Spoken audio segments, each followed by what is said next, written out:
साथियों नमस्कार। आप सैलरी एरियर बना रहे हैं और बार बार एरर या प्रॉब्लम आ रही हैं तो हो सकता है आपने एक बहुत ज़रूरी स्टेप मिस कर दिया हो।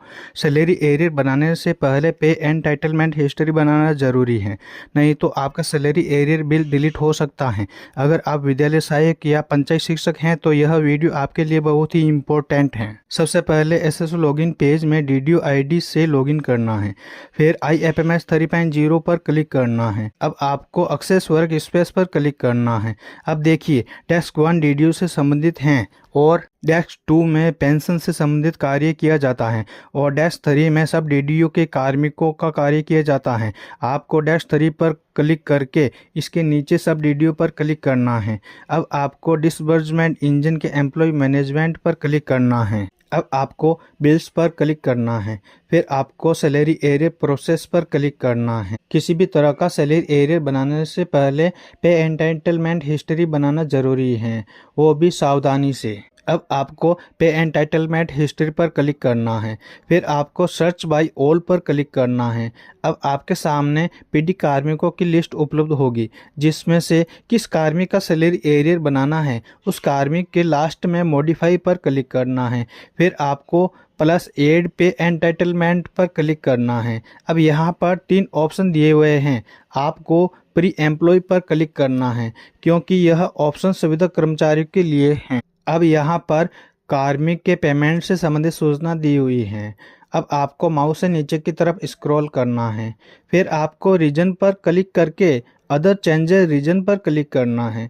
अब आपको other changes reason order date पर क्लिक करके विद्यालय से सैलरी एरियर की स्वीकृति ऑर्डर की दिनांक यहाँ पर सेलेक्ट करनी है।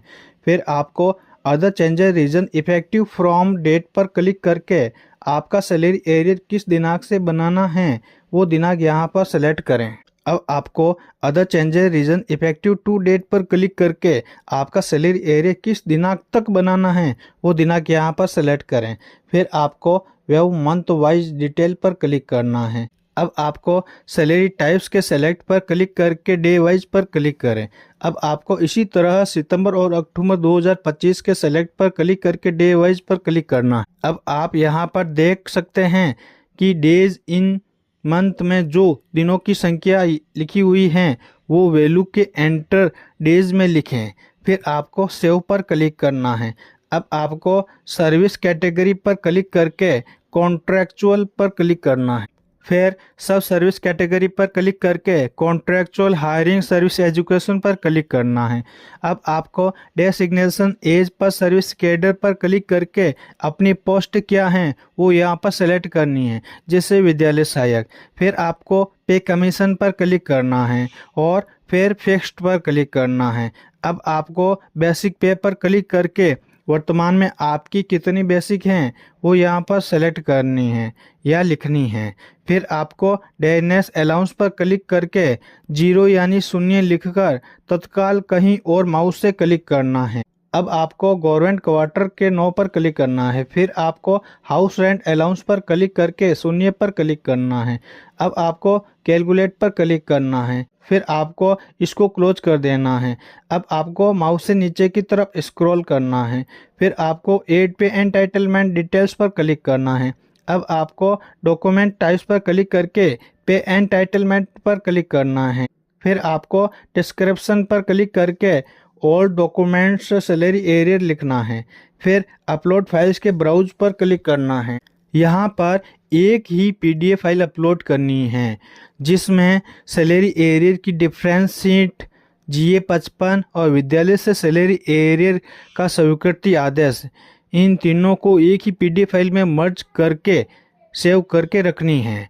फिर इसी PDF फाइल पर क्लिक करके ओपन पर क्लिक करना है। फिर आपको माउस से नीचे की तरफ स्क्रॉल करना है। अब आपको सबमिट पर क्लिक करके कन्फर्म के यस पर क्लिक करके ओके पर क्लिक करना है। फिर आपको माय टास्क पर क्लिक करके ऑल रिक्वेस्टेड पर क्लिक करना है। अब आपको पहली लाइन की रिक्वेस्ट के लास्ट में आँख के आइकन पर क्लिक करना है। फिर आपके सामने पे एंटाइटलमेंट हिस्ट्री का स्टेटस दिखाई देगा, जिसमें 3 रिक्वेस्ट पेंडिंग हैं जो CBO ऑफिस से अप्रूव करवानी होगी।